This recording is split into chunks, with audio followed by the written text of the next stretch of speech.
Hi there, and welcome to Traveling Light. My name is Lisa, and I am a Reiki practitioner and teacher. And today I'm gonna a little bit redo a video that I did yesterday. I had made you a video about something that happens to a lot of Reiki practitioners.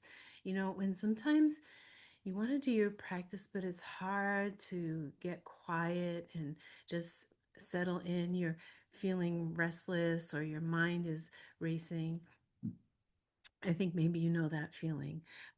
So in that video, I showed something that sometimes I do on those days. I use this in my practice all the time, and it's called EFT tapping.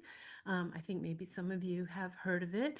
But when I went back to watch that video that I made, I realized I tried to do too much at once. I was explaining tapping, trying to demonstrate it, then trying to go to the Reiki practice. So today, I want to slow that down and just show you the tapping part.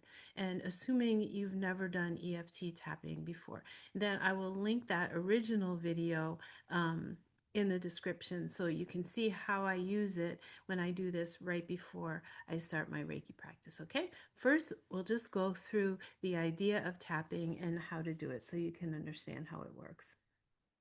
So, EFT tapping is a mind body method that was developed in the 1990s, and it's a combination of actually tapping. That's why it's called tapping, because you tap on various acupuncture points, right? To stimulate the meridians, the energy meridians throughout the body. Those are the meridians from Chinese medicine. Along with that, we speak out loud. We use affirmations or we just um, say out loud whatever's going on in our minds or pain that's happening in our bodies. We express it verbally while we tap to calm the nervous system and give us a little bit of space between like being so far into our discomfort that can't we can't relax, we can't distance ourselves from it. So, EFT, emotional freedom technique, it works very well. In Reiki, the principles are let go of anger, let go of worry. And sometimes, right before we start our practice, we are angry or worried. And then so we go to Gasho and we're like, and our Gokai, we're like, just for today, I let go of anger, I let go of worry. But we're thinking, no, I don't. I'm really angry. And it's really hard for me to settle down. So a lot of times, if you want to learn more about tapping and the details of it, you'll find tons of books, YouTube videos. So there is a specific sort of usual way that people do it. You tap on the side of your hand and then you go through specific points. What I want to say today is that, and you'll see it in that other video, it doesn't matter how long you tap on each of the points. And it doesn't matter that much what you say, as long as you keep tapping and express the emotion, whatever is going on with you, as honestly as you can. And I say it doesn't matter what you say. I will say that when I do tapping with clients, one thing that happens a lot is that they try to say what's on their mind, but put it in a positive light, right? Most of us want to get rid of that negativity and get straight to talking ourselves into being more positive. The way that we're going to do tapping today is to do our best to stay with the negative. So if you have something on your mind that you want to get rid of, don't keep pushing it away. Don't keep thinking like, oh, I shouldn't say that, or oh, they didn't mean it, or oh, things will get better. That will happen, but you want it to happen naturally as you tap on these points I'm going to show you through all that negativity. And what happens is in a few minutes, you start to feel like, I'm a little tired of this now because you've let the energy run through instead of trying to hold it. That keeps you in those negative thought loops or keeps your body contracted and in pain. Okay. So I'm going to go through just showing you where the points are and do it with me. Some are on the eyes, so I'll take those off. Um, so we're going to start right in on the inside of the eyebrows, right here. So just tapping there. Then you tap in the corners of the eyes, right? You'll feel the little bone right there. So tap right on that bone. And then underneath your eye, right here on your cheekbone. And as you see it, tapping is just tapping. It doesn't, you can tap with one hand, you can switch hands if one hand gets tired. Try to stay as close to the point as possible, but it doesn't matter if you tap more slowly or more quickly, okay? Right here underneath your nose, in the middle of between your upper lip and your nose. And then the middle of your chin, right in that little divot. Now your collarbones are right here, right? Those two little lumps of the collarbones where they come together here. So then you find a little like divot right there. There's a little indentation, and that's where you tap. And then tap here underneath your arm, and then tap on the crown of your head. So as I said, there are lots of different ways to tap. And if you go online, I'm sure you will find lots of them. These are sort of basic tapping points. And what we did is one round of tapping. So when you're doing tapping, just keep over and over again going through the points. And it doesn't matter if you get stuck on one, like I'm talking and tapping a long time here, or sometimes like these are sort of associated with fear. So if you've been having anxiety about something, you might notice, wow, it feels really comforting to tap on these. So it's okay to tap on the ones that feel like they're more effective, more helping you to let that emotion go through. Okay, now what are we going to say? I said at the beginning that we say an affirmation or we say whatever's on our mind.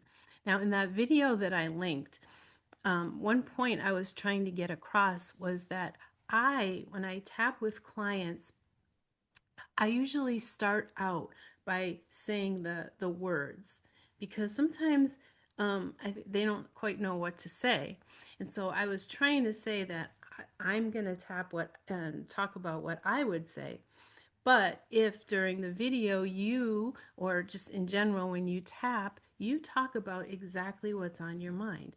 And all you do is say it out loud and tap through the points. Okay. So yesterday it was something like this. Oh, I don't feel like practicing today. I'm so annoyed.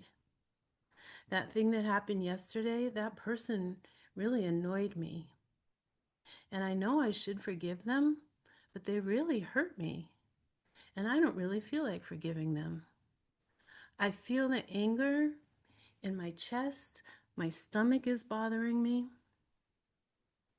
I keep playing that scenario over and over in my head, and I just can't get it off my mind.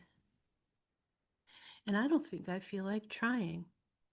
I don't think I feel like trying just for today, letting go of anger, letting go of worry. Because the truth is, I'm really feeling angry and worried, and I don't want to deny myself that truth. I know that it's not healthy to hang on to my emotions. And I know that I was angry for a reason. It was a signal that what happened with that person was not okay. And I'm not going to just forget about it. I'm not going to let go of this anger. Not right now. I'm going to make sure that I find a way to speak to them about it in a way that it will land. I'm going to make sure that I don't just let this stay in my body contracted and causing me pain because they really hurt my feelings and it's not the first time. I deserve to speak up for myself and I don't want to feel shy about doing that anymore. It's happened with this person a lot of times and I'm going to set that boundary. As a matter of fact, I've been practicing that. I've been becoming more and more confident, and I already know the things that I'm going to say to them. And the most important part is that I'm going to say my truth, and whatever they say, they have the right to say it too. I'm not going to get hung up on them seeing things my way. I have my way, they have their way. The most important thing is that I'm going to make sure that I express myself so that I don't have to hold that in my energy, so I don't have to have that contracted in my body in pain.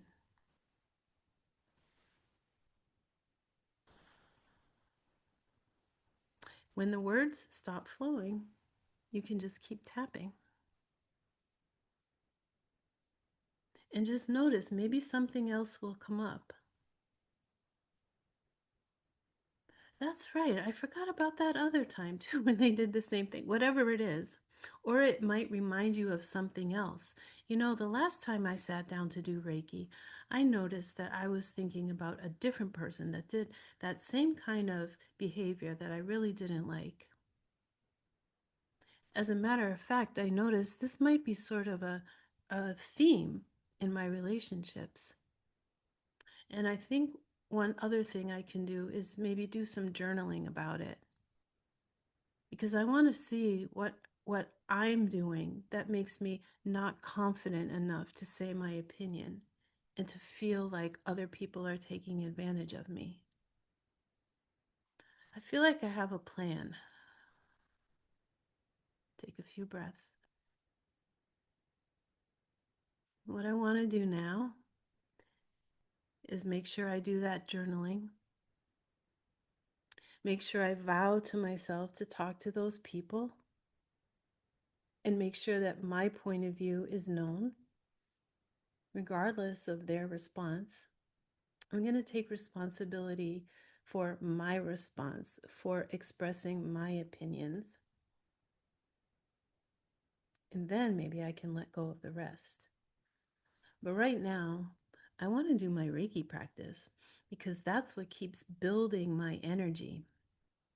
That's what keeps making me stronger and more confident and sure about how I feel on the inside. Sure about the things that I want in my life and the way that I want my relationships to be. So that's what I'm going to do right now. I'm going to take some deep breaths. I'm going to do my practice and get recentered and regrounded. I'm so looking forward to it. Okay? See how that works? You might not say the same things that I said, but I wanted to give you an idea of how when you really let yourself have those moments of exploring what exactly happened, because when you were having that interaction with that person, you probably felt yourself tightening, you got angry, maybe you said something that you felt like you shouldn't have blurted out, or maybe you didn't say anything, you kept it in. But now you've gone through it, and when you go through it with that addition of tapping on those points, that calms your nervous system, right? It brings you out of fight or flight, and then you can look at it a little bit more calmly, and you find yourself kind of coming around like, yeah, I don't want to do this anymore. I'm going to decide what I'm going to do, and then I'm going to do my practice.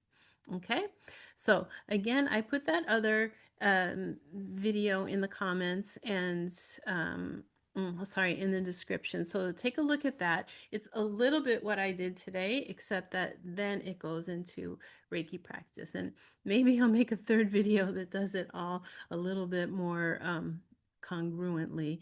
But I wanted to make sure to get these up here. Okay, so let me know if you have any questions. Just leave me a comment, and I will see you in the next video. Okay.